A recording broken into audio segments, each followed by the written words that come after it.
श्री स्वामी समर्थ सर्वांना. मराठी वर्षातील महत्त्वाचा मानला गेलेला चातुर्मास काळ हा सुरू झालेला आहे आणि चातुर्मासामध्ये अनन्यसाधारण असं महत्त्व हे असलेला श्रावण महिना, हा श्रावण महिन्याचा उत्तरार्ध हा चालू झालेला आहे. श्रावण पौर्णिमेनंतर संकष्ट चतुर्थीचे व्रत आहे. यंदाच्या श्रावण महिन्यातील संकष्ट चतुर्थीचं वैशिष्ट्य म्हणजे ही संकष्टी चतुर्थी ही मंगळवारी आली आहे आणि अतिशय शुभ आहे आणि हा अंगारक योग जुळून आला आहे. संकष्टी चतुर्थीचा अंगारक योग म्हणजे नेमकं काय, तर तेच आपण आजच्या व्हिडिओमधून बघणार आहोत. तर व्हिडिओ हा शेवटपर्यंत नक्की पहा आणि जर का चॅनलवरती नवीन असाल तर चॅनलला नक्की सबस्क्राईब करा. गणपती बाप्पा हे आबालवृद्धांचे आराध्य दैवत आहेत. समरांगात अग्रस्थानी लढणारा, आनंदाच्या प्रसंगी मनसोक्त नाचणारा, गोड धोड आवडीने खाणारा, शिक्षणाची आवड आणि आस्था बाळगणारा, असा सर्वांना आदर्श वाटणारा असा देव हे गणपती बाप्पा आहेत. गणपतीची शाश्वत कृपा ही आपल्याला मिळण्यासाठी मोठ्या प्रमाणामध्ये संकष्ट चतुर्थीचं व्रत हे सगळीकडे केलं जातं. गणपती बाप्पांचं संकष्ट चतुर्थीचं व्रत हे व्रत सर्वोच्च आणि सर्वश्रेष्ठ आहे. संकष्ट चतुर्थी हे व्रत कोणीही करू शकतं. हे व्रत केल्यामुळे विघ्नहर्ता बाप्पा हे आपल्याला लवकरात लवकर शुभफल हे देत असतात. संकष्ट चतुर्थी ही यावर्षी मंगळवारी आली आहे. तिलाच अंगारकीही म्हणतात. अंगारक योग म्हणजे नक्की काय, तर चतुर्थी तिथी ही मंगळवारी आली की तिला अंगारक योग असलेली चतुर्थी असं म्हणतात. श्रावण महिन्यातील संकष्ट चतुर्थीला अंगारक योग हा जुळून आला आहे. अंगारकी संकष्टी चतुर्थी ही अतिशय महत्त्वाची आहे. अंगारक म्हणजे मंगळ. या दिवशी येणारी अंगारकी संकष्ट चतुर्थी ही विशेष चतुर्थी आहे. अंगारकी चतुर्थीचं जर आपण हे व्रत विधिवत केलं तर वर्षभरामध्ये सर्व चतुर्थी व्रत केल्याचं फळ हे मिळतं. त्याचशिवाय मंगळ ग्रहाची आणि स्वतः गणपती बाप्पांची सुद्धा आपल्यावरती ही कृपा होते. गणपती बाप्पा हे मंगलमूर्ती आहेत. अंगारकीचा उपवास आपण केल्यानंतर 12 संकष्ट्या केल्याचे पुण्यसुद्धा मिळते. अंगारकी चतुर्थी ही 20 संकष्ट चतुर्थ्या केल्याचं पुण्य देते. म्हणूनच हा उपवास करणाऱ्यांची संख्यासुद्धा प्रचंड आहे. हजारो भाविक या दिवशी हे आवर्जून जवळच्या मंदिरामध्ये जातात आणि गणपती बाप्पांचे दर्शन घेतात. श्रावण अंगारकी संकष्ट चतुर्थी ही मंगळवारी 12 ऑगस्ट 2025 आहे. तर अंगारकी संकष्टी चतुर्थीचा प्रारंभ हा मंगळवार 12 ऑगस्ट 2025 सकाळी 8:40 सुरू होणार आहे आणि संकष्ट चतुर्थी अंगारक योग हा समाप्त होणार आहे बुधवार 13 ऑगस्ट 2025 रोजी सकाळी 6:36.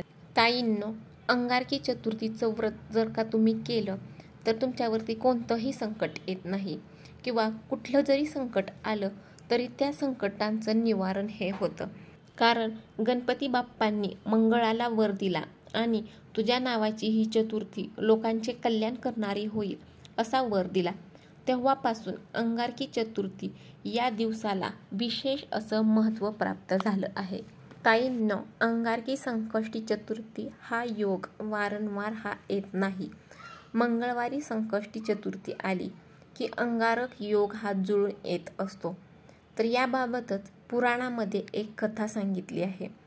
तसेच गणपती बाप्पा पुराणातही याबाबत आढळून येतात. अंगारक म्हणजे मंगळ ग्रह, जो निखाऱ्यासारखा लाल भडक असा असतो. त्याने भारद्वाज ऋषींकडून गणेश मंत्र घेतला आणि गणपती बाप्पांची उपासना केली.